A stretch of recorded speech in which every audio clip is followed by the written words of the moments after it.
Late करके वो गुजारा न करे, बल्कि उन्हें सुरक्षित रेन बसेरों में उचित ठिकाना दिया जाए, रहने की व्यवस्था की जाए। और उसी क्रम में आज यहाँ पर हम लोगों ने पूरे प्रदेश में भी ये व्यवस्था स्थानीय प्रशासन और नगर निकायों के द्वारा, स्थानीय निकायों के द्वारा ये व्यवस्था पूरे प्रदेश में की गई है। और उसमें सभी रेन बसेरा संचालित होकर के सभी जिला प्रशासन को पर्याप्त धनराशि ऊनी वस्त्र और कंबल के लिए भी प्रदान किए गए हैं।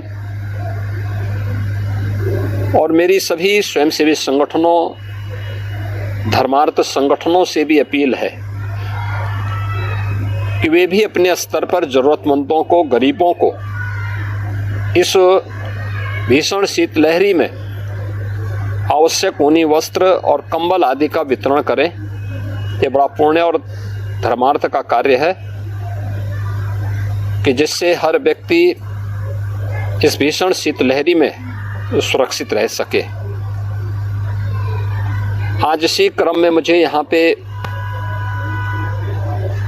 उत्तर प्रदेश सरकार के द्वारा सीएम ग्रिड के अंतर्गत स्मार्ट रोड को भी निरीक्षण करने का अवसर प्राप्त हुआ।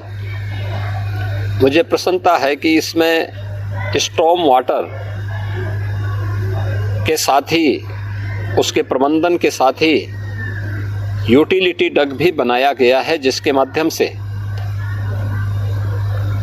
सड़क को, जो बार बार निर्माण होने के बाद खुदाई की घटनाएं हम देखते थे, जिसके कारण अक्सर दुर्घटनाएं भी होती थीं, उससे भी बचाव होगा।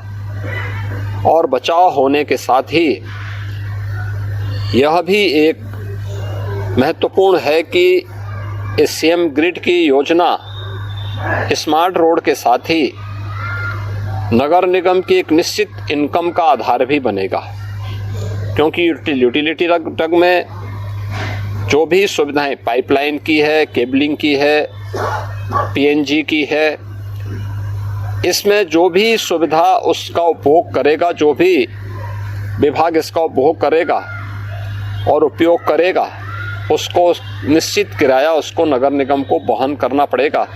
तो ये इनकम का भी आधार बनेगा। और मेरा मानना है कि अकेले ये सीएम ग्रिड की रोड सालाना 2 करोड़ रुपए की इनकम नगर निगम को करवाने में सफल होगी। ये अपने आप में एक मॉडल रोड है और इस तर्ज पर अन्य मार्गों का भी निर्माण होगा तो निश्चित ही नगर निकायों की इनकम को बढ़ाने में मदद मिलेगी। अभी मैं इस निरीक्षण के उपरांत अन्य विकास की योजनाओं का भी निरीक्षण करने के लिए सिटी में निकला हूं।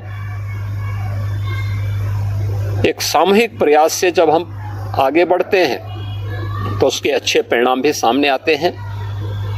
और सभी लोग जब सहयोग करते हैं तो कोई भी शहर, कोई भी जनपद और कोई भी प्रदेश न केवल विकास की बुलंदियों को छूता है, बल्कि वहाँ पर विकास आम नागरिक के लिए सुलभ भी होता है और वो दिखाई भी देता है। और गोरखपुर महानगर के अंदर, गोरखपुर जनपद के अंदर विकास उस रूप में आज दिखाई दे रहा है।